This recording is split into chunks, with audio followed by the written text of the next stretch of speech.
dengan roh-Mu. Ku rindu lawatan-Mu. Tuhan, aku rindu. Tuhan, aku siap. Penuhi aku dengan roh-Mu. Ku rindu lawatan-Mu. Ku rindukan Kau hadir di sini saat ini, Yesus. Ku rindukan Roh-Mu mengurapi saat ini, Tuhan.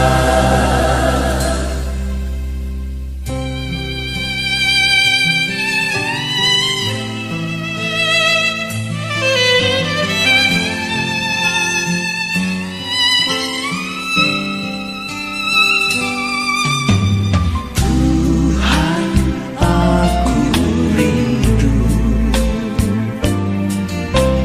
Tuhan, aku siap.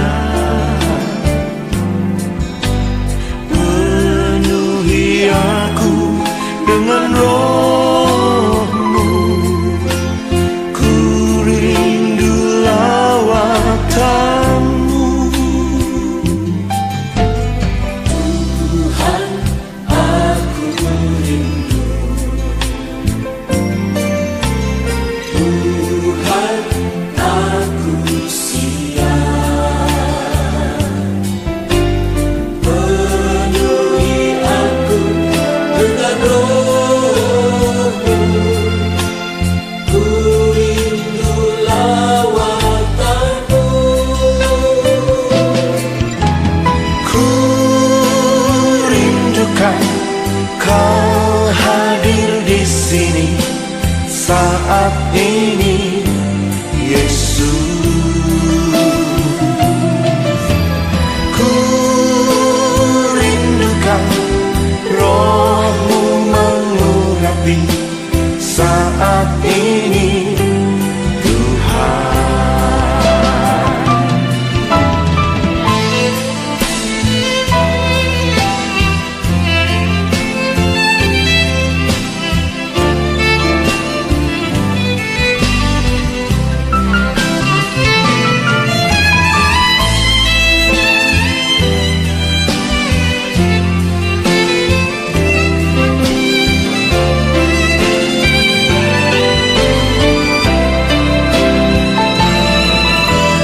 Ku rindukan Kau hadir di sini saat ini, Yesus.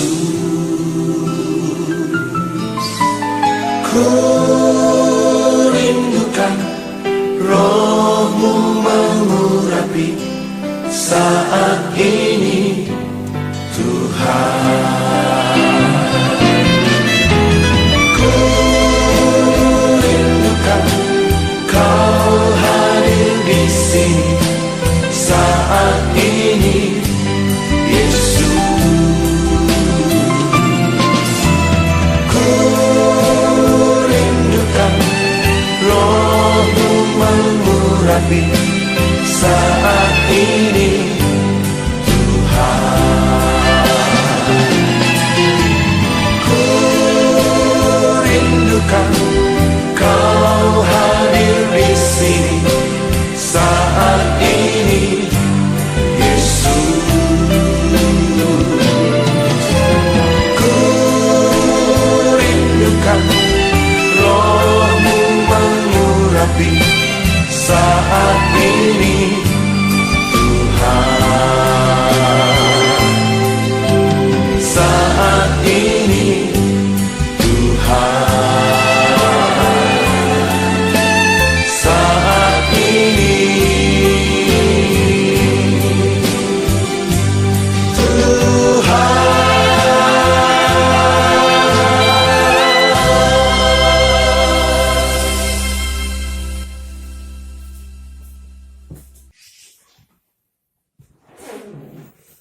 Shalom, kita ketemu lagi. Harapan saya saudara semuanya dalam keadaan baik, sehat, sukacita, damai sejahtera, dan dalam perlindungan Tuhan. Mari kita berdoa terlebih dahulu sebelum kita masuk dalam sesi ini. Bapa di surga, yang kami kenal dalam nama Tuhan Yesus Kristus, dan Roh Kudus yang bersama-sama dengan kami malam hari ini. Engkau Allah yang baik, yang peduli kepada kami, yang memperhatikan kami, bahkan lebih dari apa yang kami pikirkan. Malam hari ini, kiranya Tuhan bekerja dengan waktu yang tidak berapa lama ini. Engkau mengambil alih acara ini, supaya kami semuanya diberkati dengan firman Tuhan pada malam hari ini. Baik yang berbicara maupun yang melihat atau yang mendengar dalam tayangan ini. Dalam nama Tuhan Yesus Kristus kami berdoa dan mengucap syukur. Amin. Ya, dua topik yang sangat asik sekali kalau kita bicarakan adalah yang kemarin, yaitu tentang karunia roh, dan yang hari ini tentang buah roh. Saudaraku, ini pekerjaan Roh Kudus yang sungguh nyata. Baik dari dalam diri kita, dia bekerja, juga dari luar. Dia juga bekerja. Dari luar kita tahu kemarin hasilnya apa? Ada 9 karunia yang Tuhan siapkan. Dan dari dalam apa yang Tuhan mau kerjakan, dia akan kerjakan segala karakter kita untuk dia ubah menjadi baru. Ya, sebelum saya masuk ke topik itu, saya mau cerita sedikit, saudara. Di area gereja dan pastori itu ada 2 ruangan yang paling saya suka. Bukan berarti yang lain saya nggak suka, bukan. Semua saya suka. Tapi ada 2 ruangan yang paling saya suka dan paling sering saya pakai dalam pribadi saya. 1, ruang ibadah sendiri.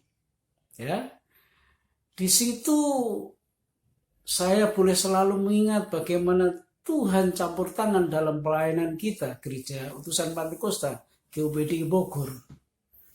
Kita menempati tempat yang sekarang kita pakai ini sudah 21 tahun, saudara. 21 tahun.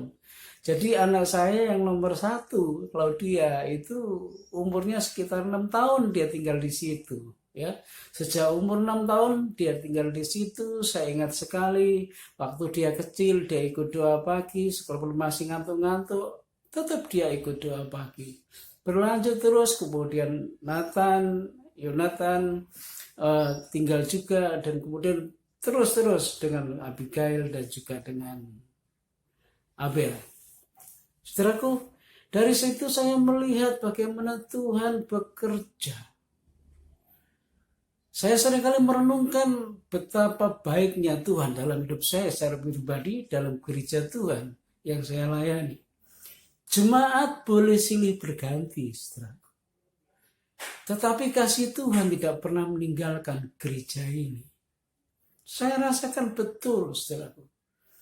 Itu ruangan yang pertama. Saya bisa mengenang, saya bisa merenungkan bagaimana tangan Tuhan yang penuh dengan kuasa menuntun langkah-langkah saya, menopang gereja yang saya layani, di mana Tuhan tempatkan saya untuk melayani bersama dengan keluarga.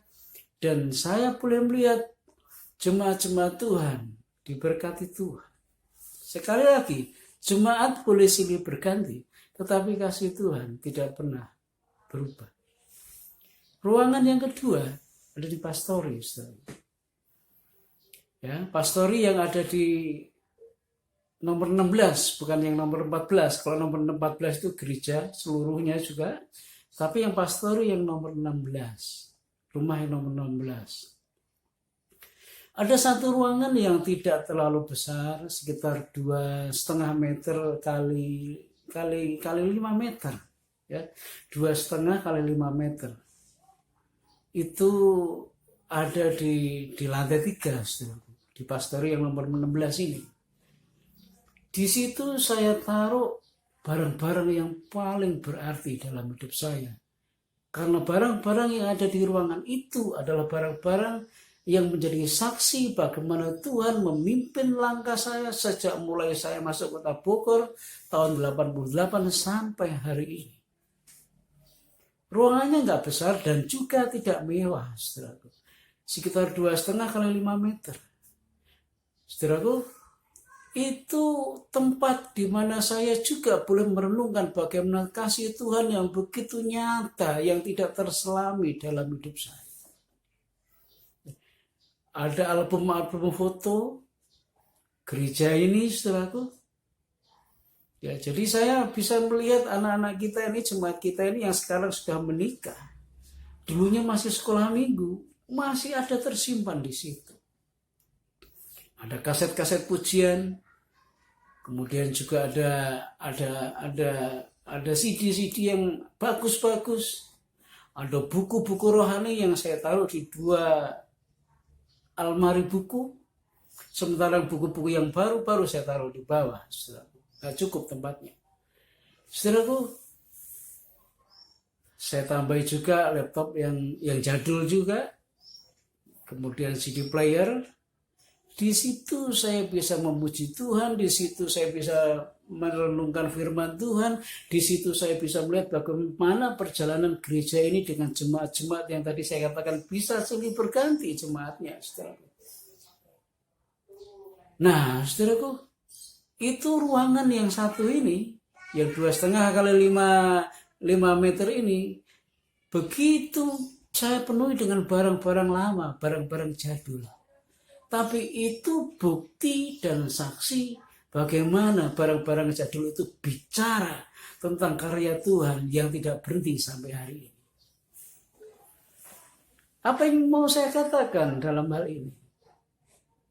Seringkali hal-hal yang kita anggap lama, yang jadul, seringkali kita buang, kita simpan dalam gudang, kita tutup, dan kita nggak pernah bongkar, kita nggak pernah lihat. Tapi bagi saya nggak seperti itu, saudara. Barang-barang jadul itulah yang menjadi saksi bagaimana Tuhan menyertai, pahit getir, susah senang. Dan di situ tempatnya saya taruh. Dan saya seringkali melihat, saudara, suka sekali. Dan di situ kalau saya ada pergumulan-pergumulan yang pribadi, saya masuk ke ruangan itu dan saya bisa bercakap-cakap dengan Tuhan, dengan Roh Kudus secara pribadi. Orang Kristen dan banyak orang menganggap Roh Kudus itu barang jadul.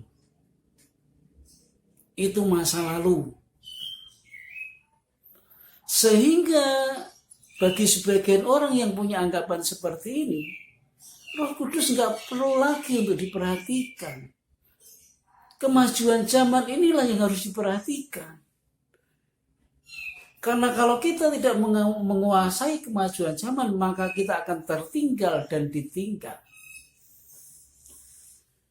Saudara yang saya kasih, memang Roh Kudus itu jadul, dari dulu sudah ada. Sebelum semua ada, itu sudah ada. Tapi dia ada dari dulu, sekarang, dan bahkan selama-lamanya. Jadi buat saya, Roh Kudus nggak jadul dan tidak harus ditaruh di tempat yang tersembunyi, tidak. Dia bisa menjadi jawaban dalam segala zaman, termasuk zaman ini kita hidup dan zaman yang akan datang ketika keturunan kita hidup. Saudaraku, tadi saya katakan bahwa 2 hari ini kita mendapatkan pelajaran yang sebetulnya sungguh sukar dan berat. Kemarin kita bicara mengenai karunia roh. Dan sekarang kita akan bicara mengenai buah roh. Kalau itu ditaruh di sekolah Alkitab, itu memakan waktu 18 bulan. Bukan 18 bulan, 18 minggu. Anggap aja 1 minggu ketemu 1 kali, dalam 1 kali ketemu 1 jam dan membahas pelajaran yang satu. Buah roh ada 9, karunia roh ada 9. Maka setiap minggu kita mendapatkan 1 materi. Dan kalau saya hitung 18 minggu, kita baru selesai. Kita ini ketemu 2 hari dan setiap ketemu hanya setengah jam maksimal. Jadi saya benar-benar mohon Roh Kudus bekerja saat saya bicara, saat saudara mendengar, saat saudara melihat tayangan ini. Sebab secara akal nggak akan mungkin kita mendapatkan hasil yang maksimal. Tapi bagi saya Roh Kudus bisa bekerja di luar pikiran dan di luar dugaan kita. Jadi saya lakukan saja tugas saya, Roh Kudus akan lakukan tugasnya. Baik, saudara. Saya akan ajak saudara untuk membuka di dalam Efesus, atau bukan Efesus, Galatia, saudara. Galatia pasal 5 ayat 22 sampai 23. Demikian firman Tuhan. Galatia pasal 5 ayat 23, ayat 22 dan 23. Saya baca. Saudara juga boleh baca. Saudara bawa Alkitab atau buka handphone. Galatia 5 ayat 22 dan 23. Tetapi buah roh ialah kasih, sukacita, damai sejahtera, kesabaran, kemurahan, kebaikan, kesetiaan, kelemah lembutan, penguasaan diri. Tidak ada hukum yang menentang hal itu. Ya, saudaraku, Galatia 5 ayat 22 dan 23. Kalau Roh Kudus bekerja dari luar, yang kemarin kita bicarakan, dia menyiapkan 9 karunia itu untuk memperlengkapi kehidupan umat percaya. Supaya mereka bisa menjadi saksi kemuliaan Tuhan. Apa yang mereka saksikan? Mereka saksikan adalah Kristus Yesus. Dalam keterbatasannya Roh Kudus yang akan membantu. Maka 9 karunia itu memperlengkapi setiap umat, setiap gereja Tuhan, tergantung bagaimana Roh Kudus memberikannya, berapa yang diberikan, dan kepada siapa dia memberikan. Itu otoritas dia. Kemarin kita tahu kan, kita boleh meminta, tetapi kita tidak boleh memilih. Ya, setiap saudara pasti punya, setiap saudara pasti diberi, setiap saudara pasti dipercayai, dan saudara akan bertanggung jawab terhadap karunia yang Tuhan percayakan kepada saudara. Itu yang harus saudara pergunakan untuk kemuliaan Tuhan. Sekarang kita bicara tentang Roh Kudus yang bekerja dari dalam. Kalau pelayanan sudah diperlengkapi dengan kuasa Tuhan lewat karunia-karunia, tetapi dari dalam. Kita ini punya karakter yang masih perlu dijamah oleh Roh Kudus. Ketika kita terima Kristus, ingat ya, kita belum langsung berubah. Dan kalau mau jujur ya, sampai hari ini pun masih banyak yang belum berubah dari kita. Perhatikan itu.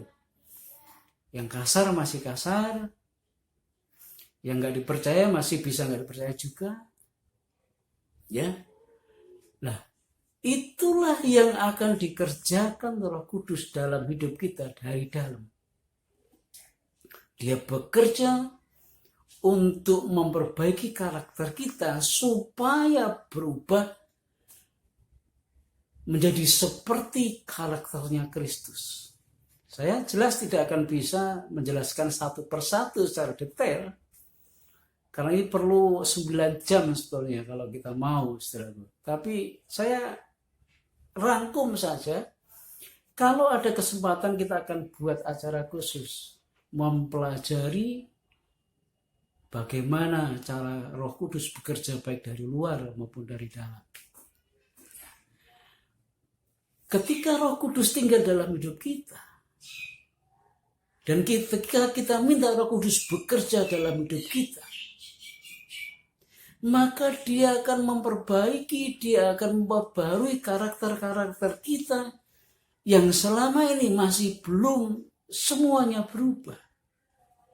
Perhatikan, yang pertama sukacita, yang pertama kasih. Apakah kasih Tuhan terhadap kita seperti juga kasih kita terhadap sesama?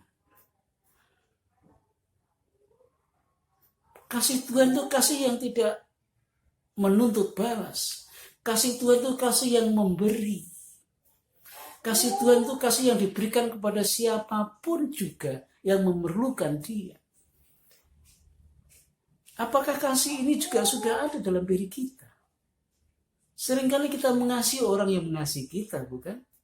Sementara orang yang tidak mengasihi kita juga bisa berkata, kamu nggak mengasihi, saya juga gak akan mengasihi. Berapa banyak pertengkaran yang terjadi di rumah tangga?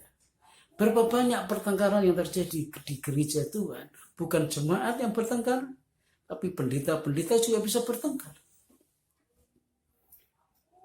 Kasih itu mengampuni, kasih itu panjang sabar, kasih itu murah hati. Kalau saudaramu perjelas tentang arti kasih. Kasih itu tidak cemburu. Kasih yang seperti ini yang Roh Kudus mau kerjakan, mau garap dalam hidup kita. Kasih yang kita pakai jangan-jangan masih kasih standar dunia, saudaraku. Seperti tadi kan, kalau kamu mengasihi saya, yang mengasihi kamu. Kalau kamu tidak mengasihi saya tidak akan mengasihimu. Itu hukum dunia. Tapi hukum Allah nggak seperti itu. Ingat ketika Tuhan Yesus disalib di atas kayu salib, dia berkata, ampunilah mereka yang tidak tahu apa mereka berbuat. Mereka menyalibkan Yesus, tapi Yesus berkata, ampunilah mereka. Ini kasih yang melebihi standar manusia, kasih yang melebihi standar dunia, dan kasih yang seperti itu yang Tuhan mau kerjakan di dalam kehidupan kita. Luar biasa, bukan? Kita nggak usah nuntut orang lain mengasihi kita, bukan? Selama kita bisa mengasihi, kasihi saja. Karena kasih itu adalah sumber berkat buat kita. Ada apa lagi tentang kasih? Ya, sukacita. Sukacita yang ada dalam diri kita, seringkali sukacita yang tergantung dengan apa yang kita lihat dan kita dengar. Tetapi sukacita dari Roh Kudus bukan tergantung dari situ. Mau ada hujan, mau ada badai, situasi tidak baik atau baik, sukacita Roh Kudus itu tidak tergantung dari situ. Dia seperti mata air yang terus mengalirkan aliran-aliran, pernah berhenti untuk mengalirkan airnya. Apa nggak pengen punya punya sukacita seperti itu? Mau punya duit, nggak punya duit, tetap sukacita. Mau sakit, sehat, tetap sukacita. Seperti itu yang Tuhan mau garap, yang Roh Kudus mau kerjakan. Kasih yang standarnya bukan dunia juga, bukan manusia juga. Sukacita yang standarnya bukan manusia. Kalau punya uang, sukacitanya banyak. Kalau nggak punya uang, nggak bisa sukacita. Seringkali kita tergantung dengan situasi sekitar kita. Tapi pekerjaan Roh Kudus yang menghasilkan buah roh itu adalah lebih dari standar dunia dan tidak bisa dibandingkan.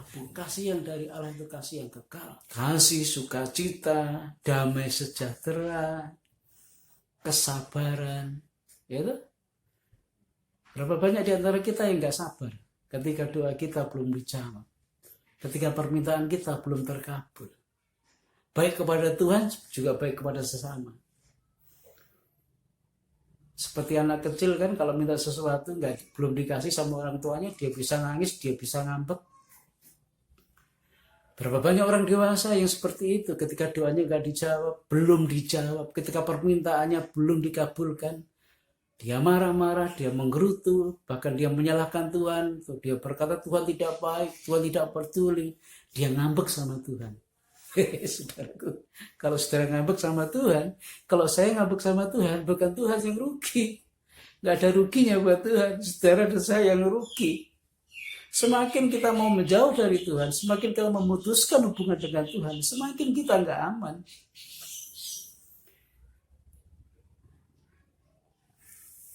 Kemurahan, kebaikan, kesetiaan, berapa banyak di antara kita yang belum setia benar-benar. Kita setia kepada pasangan, mungkin ya, dan sudah. Tapi bagaimana kesetiaan kita kepada Tuhan?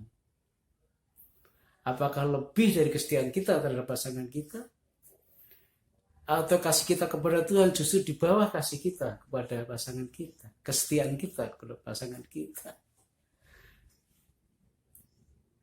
Kelemah lembutan, ya, Berapa banyak di antara orang Kristen yang masih kasar, suka tempeleng, suka pukul, suka tendang. Itu secara verbal, omongannya kasar, tidak membangun, tidak memberkati, tapi mematikan, menghancurkan, membuat lemah. Kelemah lembutan. Penguasaan diri. Penguasaan diri itu penting dan perlu. Tapi seringkali kita nggak sanggup untuk itu. Kontrolnya kurang. Bahkan nggak ada sama sekali. Kalau itu terjadi dalam hidup kita, dan karakter-karakter seperti ini belum diubahkan, maka betapa ruginya kita menjadi orang Kristen sementara berkat itu sudah disiapkan dan Roh Kudus siap bekerja untuk merubah hidup kita, merubah karakter kita, memperbarui. Dan dia jamin kalau kita bersedia pasti terjadi. Betul, saudaraku. Kalau saudara bersedia rela pasti terjadi. Dan saya melihat ada banyak orang yang dulunya jahat, dijamah Tuhan, Roh Kudus bekerja, sekarang baiknya luar biasa, maka malah jadi pendeta, seorang dukun jadi pendeta, seorang pembunuh jadi pelayan Tuhan. Seorang yang dulunya begitu pelit, kopet, sekarang begitu murah hati. Diubahkan karakternya. Itu kita perlu betul, saudaraku. Bahwa karakter kita ini masih perlu diperbarui, diperbaiki, dipoles. Dan kalau usaha kita sendiri nggak akan bisa, kita berusaha mau baik tapi gagal terus. Di penjara itu banyak orang Kristen yang bukan sekali masuk penjara, 2 kali, 3 kali, 4 kali. Coba dia duduk diam berlutut di bawah kaki Tuhan, minta Roh Kudus ubah karakternya. Pasti berubah. Kita juga. Buah roh itu hasil dari pekerjaan Roh Kudus bekerja dalam hidup kita dari dalam. Yang di luar dia persiapkan, dia siapkan karunia-karunia supaya dunia luar boleh melihat Kristus ada dalam hidup kita.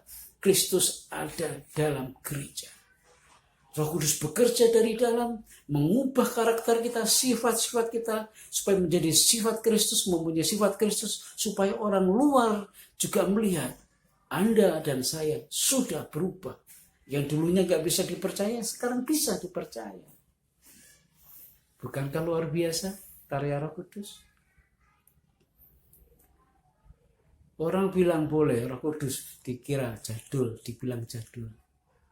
Tapi buat saya, yang jadul itu kadang-kadang harganya lebih tinggi daripada barang-barang yang baru. Apalagi Roh Kudus, dia Tuhan. Sekalipun dia sudah ada sejak dulu, tapi dia ada sampai sekarang dan sampai akan datang dia ada. Menyertai kita, menuntun kita, merombak hidup kita, mempersiapkan, menyiapkan dan memperlengkapi hidup kita. Dan itulah tugas yang diberikan Bapa, yang diberikan Yesus kepada Roh Kudusnya, Roh Kudus dalam hidup kita. Jadi sayang sekali, saudara, kalau Roh Kudus saudara buat diam dalam hidup saudara. Izinkan dia bekerja dalam hidupmu. Supaya karaktermu dan karakterku diubah oleh dia. Menjadi karakter Kristus. Saudara nggak boleh bilang mustahil berubah. Memangnya sudah seperti itu kok dari dulu. Kalau Roh Kudus bekerja, nggak ada yang mustahil. Dia bisa ubah jadi batu jadi permata. Sukacita yang dia beri, sukacita surgawi yang melimpah dan tidak pernah habis dari sumbernya. Apa saudara nggak tertarik? Mari saudara kita berlomba-lomba. Roh Kudus bekerjalah dalam hidup saya. Selain kau memperlengkapi saya untuk menjadi saksi, rubah karakter-karakter saya. Saudara ini memakan waktu lama loh saudara. Untuk mengubah karakter seseorang. Sampai muncul terlihat berubah dan 9 buah itu bisa ada dalam diri seseorang, itu memerlukan waktu seumur hidup. Betul. Siapa yang berani? Saudara sudah berubah semua dengan 9 karakter yang 9 buah tadi. Kasih, sukacita, damai sejahtera, penguasaan diri, kelemah lembutan. Siapa? Kita kan masih berjuang sampai detik ini. Nah, mari saudaraku, selain kita berjuang, kita libatkan Roh Kudus bekerja bersama-sama. Maka percayalah, buah-buah roh itu akan ada dan muncul keluar dalam hidup kita. Kita diubahkan oleh Tuhan Roh Kudus. Sifat-sifat kita diperbarui, sifat-sifat kita menjadi baru.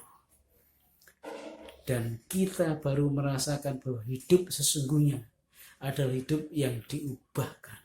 Karakter kita, sifat kita yang lama diubah menjadi baru. Perlu waktu, perlu kesabaran, perlu kerelaan. Tapi itu harus kita mau. Roh Kudus, bekerjalah dalam hidup saya. Ubah sifat-sifat yang tidak baik, yang selama ini mengganggu, yang selama ini membuat aku tidak bisa tenang, damai sejahtera, dan seterusnya. Roh Kudus, ubah karakter saya, sifat-sifat saya, supaya saya menjadi ciptaan yang baru, hasil kerja Roh Kudus. Diberkatilah saudara yang merindukan hidupnya diubahkan.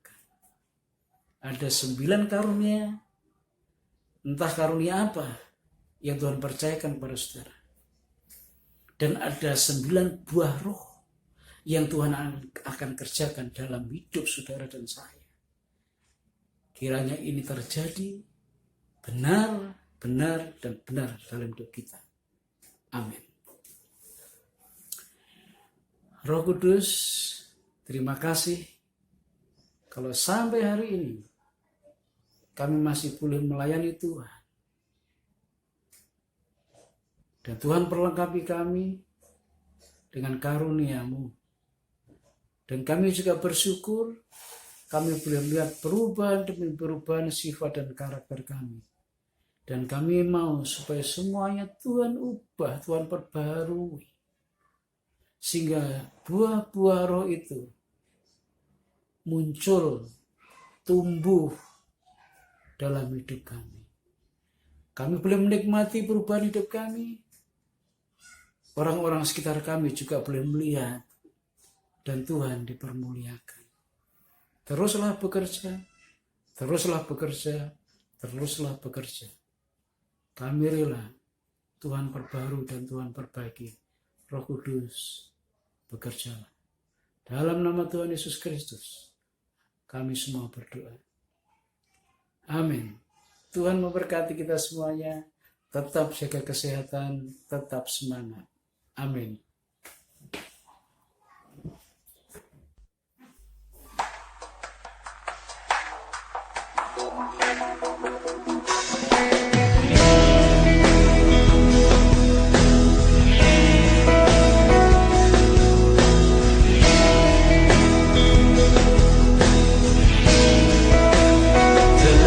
Teringat di saat pertama ku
nanti di akhir hayatku, dan ku mau Yesus setia padamu.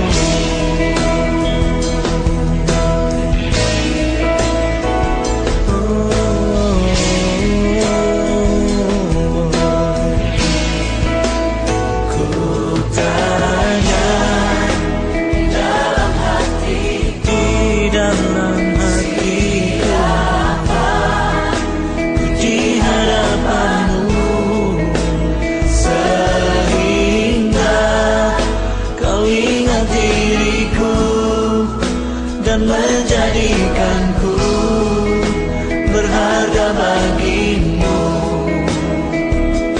Kau rela curahkan darahmu menyelamatkanku.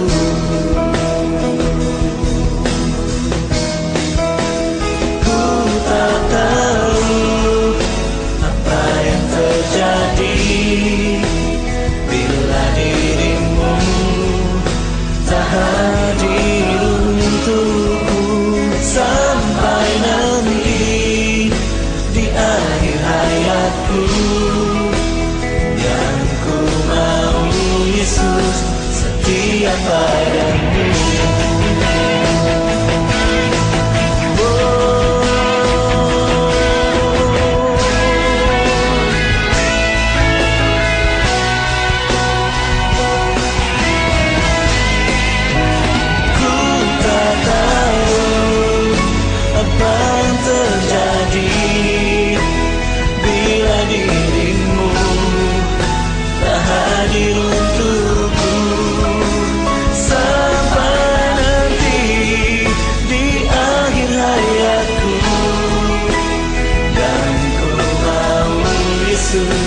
Setia padamu. Ku tak tahu apa yang terjadi bila dirimu tak hadir untukku sampai nanti di akhir hayatku, dan ku mau Yesus setia padamu.